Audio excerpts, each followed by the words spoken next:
Welcome to Printing Impressions, America's most influential and widely read resource for the printing industry. I'm Mark Michelson, Editorial Director and Editor-in-Chief. Today I'm honored to have with me John Sommers Jr., who's President and CEO of Allied Printing Services. Welcome, John. So let's start things out a little bit. What can you tell us? Can you give a brief overview about Allied Printing Services? Sure. So Allied is a family-owned commercial printing company. We're in our 65th year, located in Manchester, Connecticut, which is actually smack dab in between New York City and Boston. So we offer digital, wide format, sheet fed, heat set web offset, full bindery, fulfillment. We're basically a one-stop shop when it comes to servicing our customers. How many employees do you have? We have just under 300 employees, 291 to be exact. Great. And what are some of the vertical markets that you serve? Sure. So Allied is about as diversified as any commercial printer that you'll see in the marketplace. We are basically servicing educational, biotech, pharmaceutical. Financial is our biggest sector, and it only comprises about 23% of our revenue. And that really breaks down into three components: banking, insurance, and your traditional financial mutual fund printing.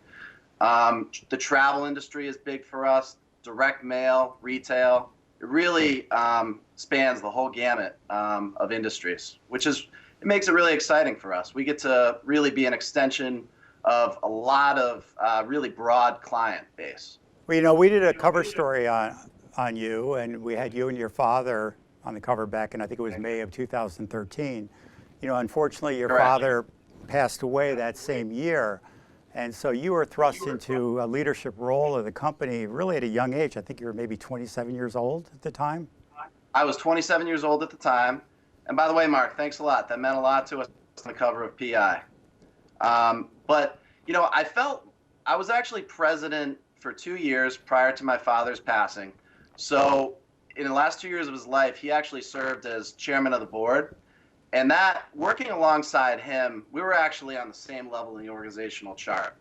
And my father was a friend, a mentor, and my boss. So we had a really dynamic relationship, as is true in any family business.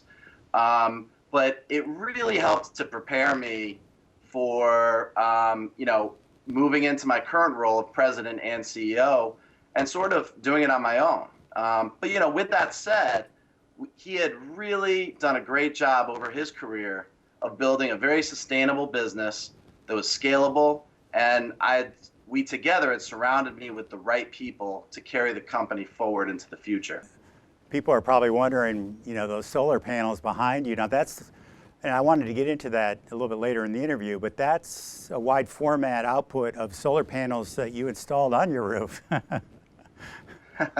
So, I'm actually not on the roof. What I did was I took a panoramic shot of our facility, and actually right now, if you hear any loud bangs in the background, it's because we're mid-installation. We have about 85 to 90% of our solar installation complete, and when it's done, we will have 4,591 solar panels on our roof. Now, don't quote me on this because it may not be the biggest, but it's certainly one of the biggest installations in the state of Connecticut. So, yeah, we're in the midst of that. It's a huge, you know, some of the other CapEx projects we have going on that I'll get into in a minute. It's certainly a huge, huge undertaking, and one that I'm personally really excited about. Not only because I'm a huge proponent of and a steward of the environment and sustainability, but also because we're a single facility printer, and we really operate as a very big small printer. So we have that mom and pop shop customer service mentality, but it's very scalable. We have a lot of production firepower. We are able to operate our entire facility on generators. So a few years ago, that didn't sound all that impressive. It would kind of, you know, go over folks' heads. But now, after we've been through Storm Alfred, Hurricane Sandy, a lot of other events, it's important to be sustainable and able to operate, you know, ourselves and our environment, no matter what Mother Nature throws at us.